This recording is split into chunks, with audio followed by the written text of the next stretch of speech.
महाराज का खाना, लंच गरीब बार्बर एंड किंग। बहुत साल पहले कलिंग राज्य का राजा था राजा विक्रमार्का। उनके राज्य में प्रजा बहुत खुश थी। उनकी पत्नी थी और एक राजकुमारी भी थी। उनकी एक राज की बात थी, राजा पैदाइशी गंजे थे। उनके सर पर एक भी बाल नहीं था, पर उनकी बड़ी बड़ी मूछें थीं। हालांकि अपने राजमहल में वो गंजा घूमते थे, पर जब भी वो दरबार में जाते थे तो सर पर मुकुट पहन लेते थे ताकि उनका गंजापन नजर ना आए।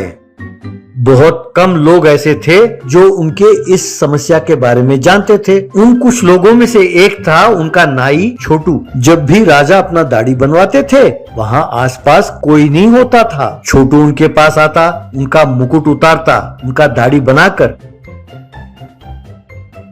उनके बदन का मालिश करता था। वही समय था जब राजा उससे पूछकर पता लगाते कि उनके राज्य की प्रजा उनके बारे में क्या सोचती है। इसी तरह एक दिन राजा ने उससे पूछा तो छोटू ने कहा, महाराज, आपके राज्य में प्रजा बहुत खुश है। सब यही कहते हैं कि आप जैसे राजा उनके राज्य का राजा बना, ये उनका सौभाग्य है। वो ये भी कहते हैं इसीलिए पड़ोसी राज्य के राजा को आपसे ईर्ष्या है और आपसे नाराज भी हैं। हमारे देश की प्रजा उस राजा के साथ युद्ध करने के लिए तैयार है। ये सुनकर महाराज बहुत खुश हुए। ऐसे प्रजा की सेवा करना मेरे लिए खुशी की बात है। आज तुमने जो कहा मुझे सुनकर बहुत अच्छा लगा। ये लो मेरे ओर से इनाम। कह के उन्होंने सोने का हार दिया। उसे लेकर छोटू बहुत खुश हुआ। एक दिन छोटू सवेरे सवेरे अपने घर में खराटे मार के सो रहा था। तभी उसके पास दो सिपाही आए। उसे देखकर उन्हें बहुत गुस्सा आया। एक सिपाही दूसरे से, देखा, सूरज उगाया है, अब भी ये सो रहा है, कितना आलसी है। लगता है रात को इसने खूब शराब पी है। कहकर गुस्से में बाले से उसके पेट को चुभाया। तब छोटू तुरंत उठकर बैठ गया।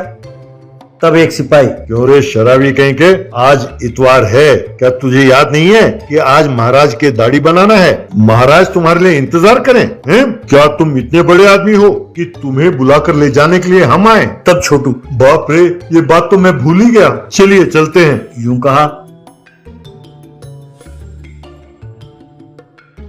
यूं वो राजमहल गया, महाराज से माफी मांगी और उनका दाढ़ी बनाने लगा। वो अभी भी नींद में था, ऊँग रहा था। ऊँगते ऊँगते उसने दाढ़ी बनाई। तब अचानक गलती से उसका उस्तरा महाराज के मूंछों पर लग गई और थोड़ा मूंछ कट गया। बस महाराज को गुस्सा आया। उठकर उन्होंने उसे जोर से थप्पड़ मारा। तब छोटू, महाराज गलती हो गई है, मुझे माफ कर दीजिए, कहकर महाराज के पैर पकड़कर गिड़गिड़ाने लगा। तब महाराज, अरे गंजा हूँ तो मैं मुकुट पहनकर संभाल लेता हूँ, अब तो तूने मेरे मूछें भी निकाल दी। अरे मूर्ख, अब मैं क्या करूँ? तब छोटू, महाराज आप चिंता ना करें, मुझे बस एक दिन का समय दे, मैं आपके लिए नकली मूछें बनाकर ले आऊंगा और उसे चिपका दूंगा। यूं कह ही रहा था कि पड़ोसी देश के सिपाही कुछ लोग दरवाजे को तोड़कर अंदर प्रवेश कर गए। उन्होंने बिना बाल के और मूछों के महाराज को पहचाना नहीं। उन्हें देखकर महाराज हैरान रह गया। तब उनमें से एक सिपाही, हम सब राजा रवि वर्मा के सिपाही हैं, हम राजा विक्रमार्का को मारने आए हैं। चुपचाप हमें बता दो कि वो कहाँ है। ऐसा करोगे तो हम तुम्हें छोड़ देंगे। तब छोटू, महाराज वो दूसरे कमरे में है, आप लोग वहीं जाइए। यूं कहा। वे उस कमरे में गए तो उन्होंने देखा वहां महाराज के बहुत सारे सिपाही खड़े थे। वहां घमासान हुआ। उन सब सिपाहियों को महाराज के सैनिकों ने बंदी बनाया और उन्हें कारागार में डाल दिया।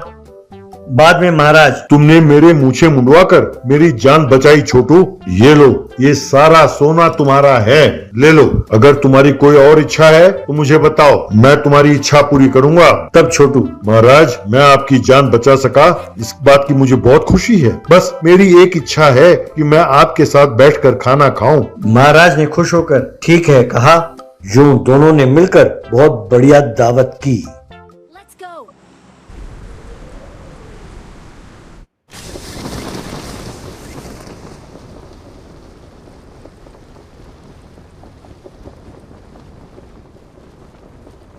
Watch out!